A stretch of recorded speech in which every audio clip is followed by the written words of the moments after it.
nandito kami ngayon sa palengke. Bumili kami ng saging at saba, guys. So, bali 35 guys yung kilo ng saba. At 150 naman guys yung kalahating tray ng itlog. So, ayan. Pinipilian na ako ni Kuya ng half tray. So, guys, pauwi na kami.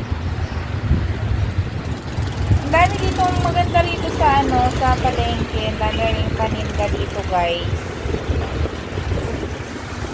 So, pauwi na kami neto.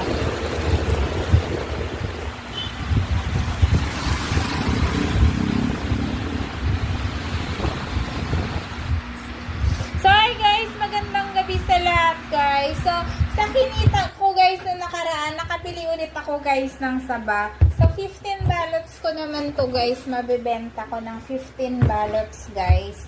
Tapos, nakabili po ako ng itlog, guys. Eto, bibenta ko din para bukas. So, doon ko na to nakuha sa aking naging kapital. So, ano lang siya, guys. 15 piraso lang yun nabili ko. Kasi mahal po yung saba din.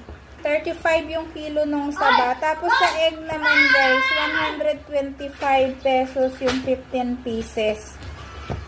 So, ibibenta ko to, guys, at marites ko ulit sa inyo, guys, kung magkano ulit ang aking kinita, guys. So, kagaya ng aking sinasabi sa ating mga mommies na walang